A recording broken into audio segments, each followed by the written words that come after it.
Hello दोस्तों, एक बार फिर से स्वागत है आपका जेकेसीपी स्टडी में। आइए आज हम लोग सीखेंगे प्रेजेंट परफेक्ट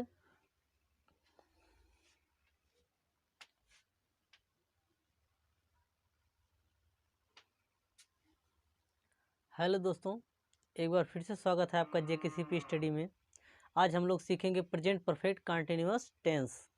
ठीक है, आइए देखते हैं इसका पहचान। इस टेंस के हिंदी वाक्यों के अंत में रहा है, रही है, रहे हैं आदि शब्द आते हैं।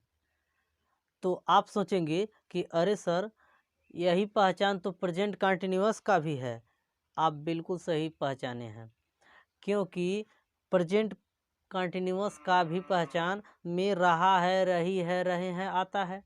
लेकिन अंतर क्या है दोनों में कि इसमें समय भी दिया रहता है, यानी उसके रहा है, रही है, रहे हैं तो आएगा ही आएगा, लेकिन उसके साथ कार्य होने का समय भी दिया रहता है। ठीक है, इसका हेल्पिंग वर्ब है हैज़ बीन और हैव बीन। तो आपको पता ही होगा कि ये आई, यू, वी, दे और प्लूरल सब्जेक्ट यानी कि बहुवचन करता, और ये वाला ही, सी, इट और सिंगुलर सब्जेक्ट यानी कि एक वचन करता के साथ ये यूज होगा। ठीक है, अगर अफर्मेटिव सेंटेंस रहे तो उसका हमने यहाँ पे स्ट्रक्चर लिखा है, कैसे उसको ट्रांसलेट करेंगे। सबसे पहले सब्जेक्ट लगाएंगे, फिर हैज़ बीन या हैव बीन लगाएंगे, फिर उसके बाद वर्ब की आईएनजी फॉर्म लगाएंगे, प्लस ऑब्जेक्ट, प्लस सिंस या फॉर लगाएंगे, प्लस टाइम लगा देंगे। ठीक है, यहाँ पे देखिए हमने एक एग्जाम्पल ले रखा है, वह 2 महीने से उपन्यास लिख रही है। तो हम यहाँ लिखेंगे सी। अब आप सोचेंगे हम कैसे जानेंगे कि यहाँ पे सी रहेगा, क्योंकि यहाँ देखिए दिया है रही है, इसका मतलब ये स्त्रीलिंग है। तो लिखेंगे she has been, she has been. अब लिखना का अंग्रेजी क्या होता है, राइट, WRIT, और उसमें ING जब लगाएंगे तो ई हट जाता है। She has been writing novel, novel.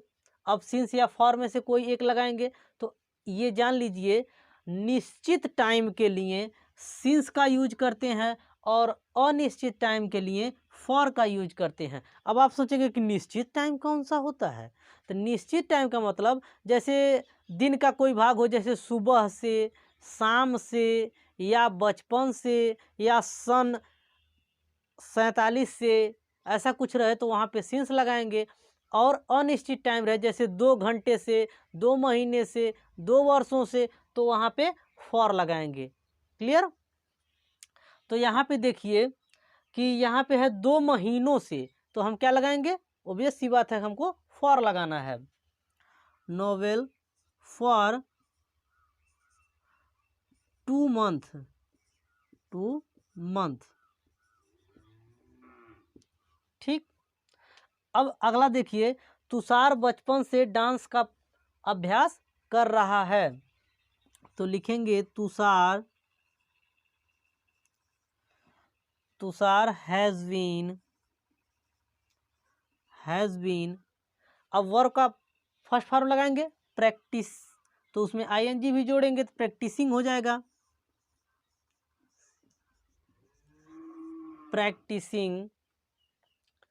अब यहाँ पे आप सोचिए कि फॉर लगाएं कि सिंस लगाएं।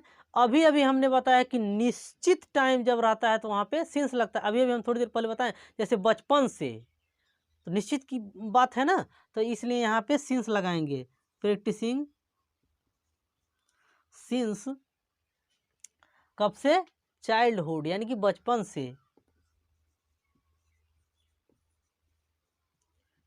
Since childhood. Tushar has been practicing, sorry एक चीज छूट गया इसमें से, डांस, प्रैक्टिसिंग डांस,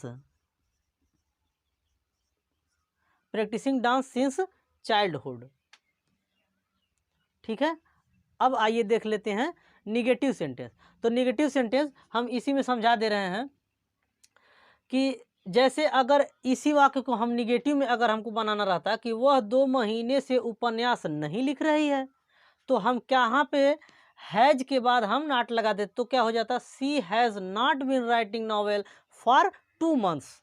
ठीक ठीक उसी तरह से अगर ऐसा रहता कि तुषार बचपन से डांस का अभ्यास नहीं कर रहा है, ठीक, तो हम क्या बनाते कि Tushar has not been practicing dance since childhood. Clear हुआ? ठीक है, तो इसके बाद हम लोग सीखेंगे इंट्रोगेटिव सेंटेंस। इंट्रोगेटिव सेंटेंस में हम हमेशा बताते हैं कि इंट्रोगेटिव सेंटेंस 2 तरह के होते हैं। एक वह जो क्या से शुरू होता है, यदि कोई वाक्य क्या से शुरू होता है, और एक वह जिसके बीच में प्रश्नसूचक शब्द कब, क्यों, कैसे, कितना, कितने, कितनी, ऐसा कुछ आ जाता है तब। तो अगर वाक्य क्या से शुरू रहे और उसका जवाब आप यस या नो में दे सकते हैं, तो हम पहला वाला ये फार्मूला लगाएंगे। जैसे अगर मैं पूछूं कि क्या तुम सुबह से पढ़ रहे हो, तो आप कह सकते हैं यस या कह सकते हैं नो। ठीक, यही दोनों में से कोई एक कहेंगे तो हमको जवाब मिल गया।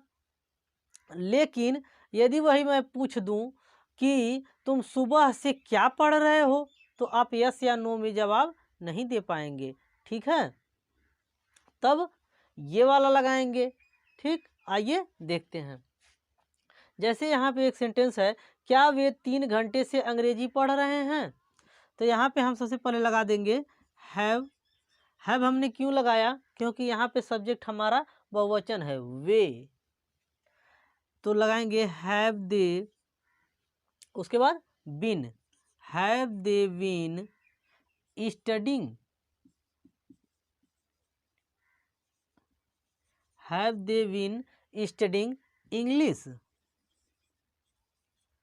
इंग्लिश, उसके बाद क्या लगाएंगे, सिंस या फॉर, तो 3 घंटे से है। ठीक, तो घंटों की बात है, यानी कोई निश्चित टाइम नहीं है, इसलिए यहाँ पे हम लगा देंगे फॉर। फॉर 3, THREE होता है 3 आवर्स। और लास्ट में हम क्वेश्चन मार्क भी लगा देंगे। अब देखिए कि सुबह से कौन मैच खेल रहा है, तो यहाँ पे हमारा क्वेश्चन वर्ड क्या है, कौन। और एक जानकारी बता दें कि जब इंट्रोगेटिव सेंटेंस में कौन आ जाए तो कौन की अंग्रेजी हु होता है। ठीक, तो उसका हम ट्रांसलेट अफर्मेटिव सेंटेंस के तरह करते हैं। हालांकि वो रहता इंट्रोगेटिव सेंटेंस ही है, लेकिन हम उसका ट्रांसलेट अफर्मेटिव के तरह करेंगे। ऐसा क्यों किया जाता है, क्योंकि जो हु होता है यानी कि कौन, ये सब्जेक्ट का भी काम करता है और प्रश्नसूचक का भी काम करता है, इसीलिए। ठीक है, तो यहाँ पे हम लिखेंगे हु, तो यहाँ पे हमारा सब्जेक्ट भी हो गया और ये और क्वेश्चन वर्ड भी हो गया, दोनों का काम कर रहा है। Who has been, who has been, देखिए ये एकदम से कैसे बन रहा है, अफर्मेटिव जैसा बन रहा है, इसके जैसा नहीं बन रहा है, लेकिन है ये भी इंट्रोगेटिव ही। Who has been playing, who has been playing match, कब से खेल रहा है, who has been playing match since morning. और यहाँ पे लास्ट में क्वेश्चन मार्क लगा देंगे। ठीक है, और यदि सेंटेंस इंट्रोगेटिव निगेटिव रहेगा तो सब्जेक्ट के बाद आप नॉट लगा दीजिएगा, सिंपल सी बात है। ठीक, तो अगर ये वीडियो आपको अच्छा लगे तो वीडियो को लाइक ज़रूर करिएगा। अगर कोई डाउट हो तो आप नीचे कमेंट बॉक्स में जा करके कमेंट कर सकते हैं।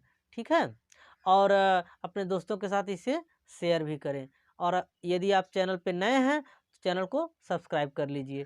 Thanks for watching.